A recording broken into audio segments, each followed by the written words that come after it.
c'est Clochette Kelly et bienvenue sur ma chaîne. Je refais mon introduction parce que j'ai effacé mon introduction sans faire exprès. Et donc je participe au challenge Pumpkin Autumn Challenge et j'ai pris le menu numéro 3 qui incluait les contes et les légendes et la féerie, je crois. Je vais vous mettre un petit truc pour que vous puissiez voir. Et donc j'avais choisi la Bible des fées d'Édouard Brasset des éditions Le Pré au Clair, avec également Contes et légendes d'Irlande, et je vais certainement ajouter d'autres livres dans ma palle et je vous en reparle bientôt durant ce vlog lecture.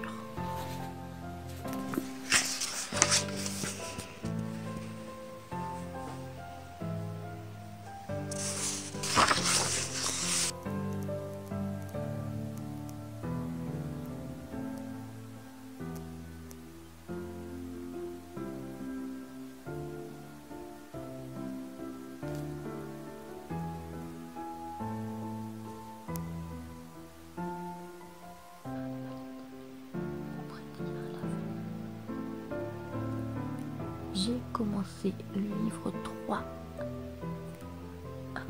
de Je continue la Grande Bible des Fées et j'ai atteint le livre 3 et donc je suis sur la partie géographique. Et voilà. Et voilà.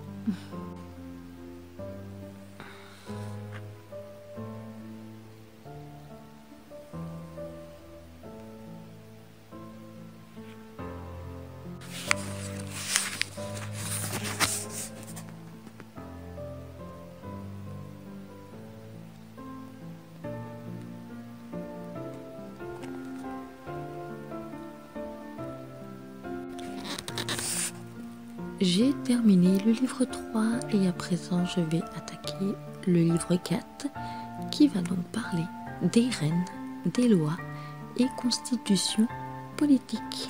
Un sujet un peu plus sérieux dans le monde des fées.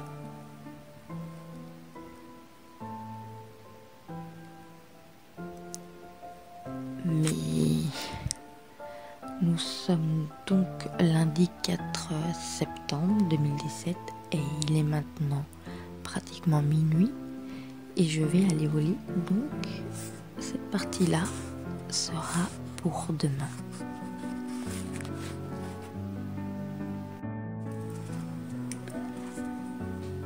J'ai dépassé le stade du... Voilà. J'en suis au livre historique et chronique et légende et j'ai lu ça et donc maintenant j'en suis au livre 2 de cette partie-là sur les fées amoureuses. Voilà, regardez-moi ce dessin comme il est magnifique, je le trouve trop joli.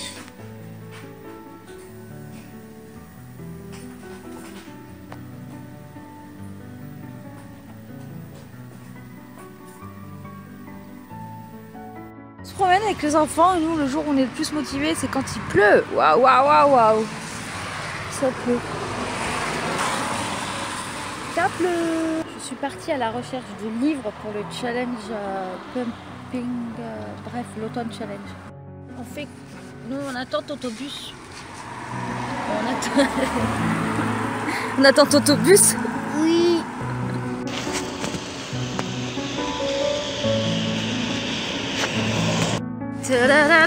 Faire tout ce bus pour ça là avec des fous. J'étais avec des fous tout à l'heure. Très.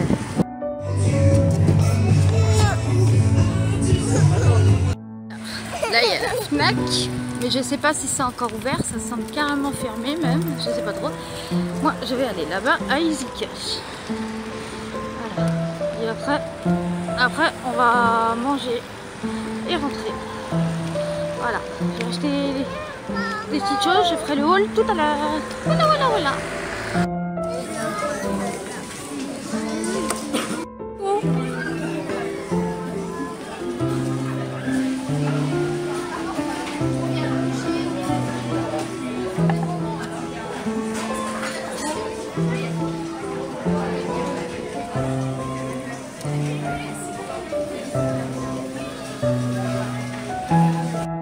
craquage de Easy Cash. Donc voilà, dedans il y en a pour 35 balles, donc c'est-à-dire 3 fois rien. J'aurais pris 100 librairies, j'en aurais pour 200 balles au moins, si c'est pas plus. Donc voilà, je sais pas si je montre ou pas. Je vais juste peut-être montrer les jeux. Donc je me suis pris Prince of Persia, déjà. Je me suis pris Brink. Alors je sais pas du tout... Enfin voilà, c'est parce que j'ai pris donc Sony Racing pour Théo, parce qu'il m'a demandé celui-là. Moi je me suis pris celui-là. Ou même Théo, il pourrait jouer si ça n'a pas d'importance. Ensuite, je vais vous montrer ça là. Voilà, celui-là. Et donc, du coup, eh ben, j'ai pris les aventures de Tigrou et de son ami Winnie l'ourson pour Théo et Luan. Et celui-là aussi, je voulais vous montrer tout de suite parce que il était seulement à, je sais pas, seulement à 2 € celui-là. Et puis... Ah oui, j'ai pris ces 3 mangas là aussi parce qu'ils étaient à 2,50 € là. Donc voilà, bon je montre que ça. Donc dans la partie les livres historiques, chroniques et légendes, je vais continuer la partie 3, l'effet de la nature et des éléments. Et j'en suis donc à la page... J'en suis donc à la page 137. Et donc, le premier texte que je retrouve, c'est l'herbe d'or, avec une magnifique illustration. Je vous fais un petit récap. Donc, j'ai lu la naissance des fées, la communauté des fées, la géographie des fées, les reines, les croyances. Donc, j'en suis au livre historique, chronique et légende. J'ai lu les fées marraines, j'ai lu les fées amoureuses et j'en suis aux fées et nature des éléments. Ensuite, j'aurai celui-ci à lire et puis on passera à un côté un peu plus particulier, on dira. Et ensuite, ce sera celle-ci, la dernière partie, si je dis pas de bêtises. Ah non, il y a aussi ça.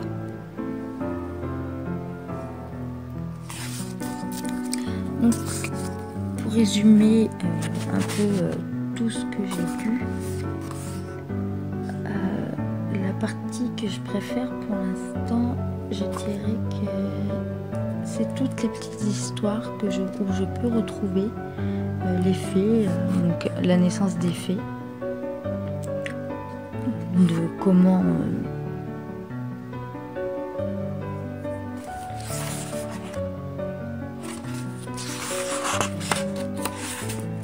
la naissance des fées, de comment ils font la définition de ce monde féerique,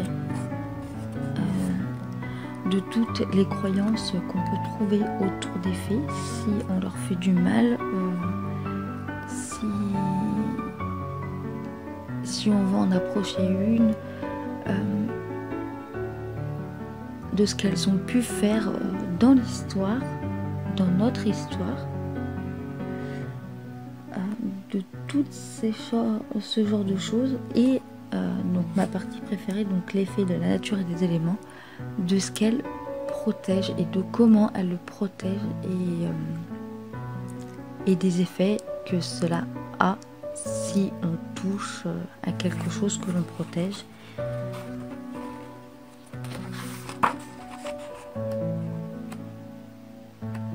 Et par exemple, celle-ci, les esprits des racines. Oh non, c'est l'Edrianiama, le fait que si on coupe un arbre, ça défait la fée de sa vitalité et donc la fée meurt lentement, et que dans les arbres on peut trouver donc du sang qui dirait que l'arbre et la fée sont liés, donc la fée meurt lentement. J'ai trouvé ça tellement, c'est tellement joli. Ce livre est rempli de poésie et de magie, et les illustrations, mais les illustrations sont juste magnifiques quoi. C'est vraiment très très très joli. Donc là je vais passer au livre 4, l'effet animal, mais je vais m'arrêter là pour ce soir. Je voulais finir l'autre partie. Et ensuite, donc, ce sera les métamorphoses animales. Ce sera cette partie-là que je continuerai. Et je vous quitte pour l'instant avec cette jolie illustration pour la prochaine fois qu'on se revoit durant ma lecture de la Bible des Fées. Hier, je vous ai quitté avec les métamorphoses animales. Donc dedans, on retrouve l'histoire toujours des fées, hein, évidemment.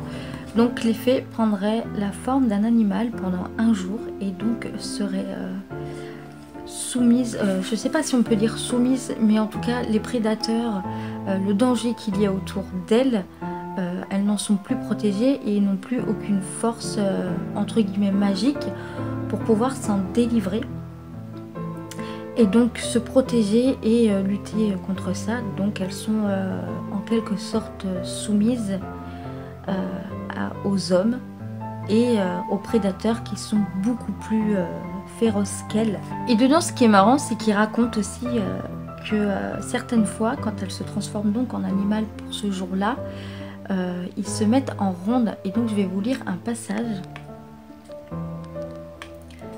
Les éléphants, par exemple, avaient coutume de se réunir de cette façon, mais également les oiseaux, les chiens et les chats.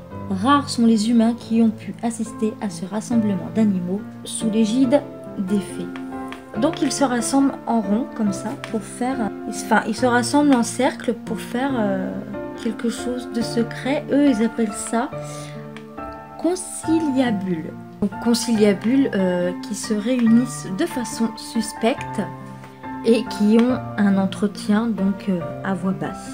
Donc là, ce sont les animaux qui se réunissent en cercle, ensemble, et qui font une conciliabule. Ils font en quelque sorte une réunion secrète à voix basse qui est suspecte. Ensuite, on avait l'histoire de la blanche biche. C'est une fée qui se transforme en biche et donc qui surgit de nulle part pour pouvoir attirer les chasseurs, quelque chose comme ça. Je ne veux pas trop en dire parce que je ne veux pas non plus tout vous raconter. Ensuite, je suis passée à la partie politique qui contient quand même tout ça. La partie poétique, pardon, qui contient tout ça. Donc honnêtement, j'ai un petit peu survolé parce que c'est la partie que j'ai regardée en premier dans le livre quand je l'ai acheté. Mais les illustrations sont toujours aussi belles et celle-ci, je la trouve vraiment très très très jolie. Ce chat qui ressemble à une fée, ouais, j'aime bien. On pourrait presque dire que c'est moi, la fée Clochette avec ses petits chats. Non, je rigole. Bref, donc là nous avons le calendrier donc des fées. Donc à chaque fois nous avons par exemple le 21 mars qui correspond à l'équinoxe de printemps. Ensuite nous avons le 1er mai où c'est la Beltaine. Et j'ai remarqué qu'à chaque fois c'était toujours une fête dans le milieu entre guillemets. C'était des jours fériés chez nous et donc qui correspondait avec donc ce calendrier magique des fées. Donc le 21 juin qui est la fête de musique, pour nous c'est le Lita solstice d'été, donc une sorte de fête de Noël pour eux. Ensuite nous avons le 24 juin, eux qui correspond à l'ancien solstice d'été. Le 1er août, qu'ils appellent l'Assemblée de Lugh. Ensuite nous avons le 21 septembre, le solstice d'automne, donc on n'est pas encore le 21. Donc 21 septembre, Mabon, solstice d'automne. Le sabbat de Mabon correspond à l'équinoxe d'automne au-delà duquel les forces de la nature commencent à décliner. Les ombres et les mystères de l'autre monde envahissent peu à peu le monde, tandis que l'univers solaire de l'été se mue en monde lunaire de l'automne. Toujours avec les illustrations qui sont trop belles. Après, nous avons le 1er novembre, donc qui est le semaine et Halloween. Ensuite, nous avons le 25 décembre qui est pour nous et Noël et eux aussi, Yule et Noël. Donc la fête de Noël se confond avec celle de Yule qui marque le passage du solstice de l'hiver dans le Grand Nord. Bon, je ne parle plus des illustrations. Ensuite, nous avons donc dans les saisons claires et les saisons sombres. Puis on passe aux fées du zodiaque. Bon, là, honnêtement, je suis passée très vite parce que j'ai été regarder directement celle qui m'intéressait de mon signe astrologique personnel. Je vous montre rapidement. Donc, moi, je suis Balance, la fée de la Balance, Libra, Manta, Cartli, Prignos, Deschamps, le chant de la roue, bouclage de cycle. En Saint-Signe, Lémos, Lierre, pierre magique, aventurine, jade, pierre de soleil, garante des équilibres, de la justice, rétablit l'honneur, bafoué, attribut, la rosée du matin, la balance, l'épée de justice, la roue, caractère aimable, social, diplomate, esthète, indécise, raffinée. Indécise, c'est vrai. Après, pour le reste, j'en sais rien, j'ai pas envie de me pencher dessus, à vrai dire. Donc, couleur bleue et couleur pastel, planète Vénus. À chaque fois que je regarde les trucs un peu comme ça, ma planète est toujours Vénus. Chiffre magique, le 10, pardon, et le nom, la Libérienne. Donc après, bon, bah, là, il y a les invocations. Hein. Donc après, la fée du Scorpion, Sagittaire, Capricorne. La fée du Verseau, Poisson. Si vous voulez, vous pouvez me dire votre signe astrologique et puis via Instagram, je vous enverrai une photo qui peut correspondre donc à votre signe astrologique avec votre fée à vous. Ensuite, il y avait les invocations. Honnêtement, là, les invocations, j'en ai lu que quelques passages. C'est pas que j'avais pas envie de lire cette grosse partie. Mais quand il s'agit de choses comme ça, avec certaines croyances, je veux pas... Enfin voilà, je sais pas. J'ai eu un peu de recul et donc je n'ai pas osé tout lire. Et donc désormais, j'en suis au livre des prophétesses. Et donc j'ai pas encore commencé, j'ai juste lu ça. Et donc là, je vais donc retrouver des histoires sur les fées prophétesses. Donc voilà, qui dure à peu près... Voilà, à peu près tout ça, qui dure à peu près tout ça pour les fées prophétesses. Il y a plusieurs histoires hein, dedans. Donc je pense que je vais lire ça ce soir. Et puis voilà. Donc j'en suis aujourd'hui, dimanche 10 septembre, à la page 221. Donc c'est la partie numéro 1 de mon vlog lecture. Je pense que je vais le poster bientôt, ce soir, je pense. Et donc on se retrouve pour la suite de la Grande Bible des Fées dans le vlog numéro 2. Et ensuite je commencerai les contes et légendes pour ce challenge. En attendant, je vous fais des bisous.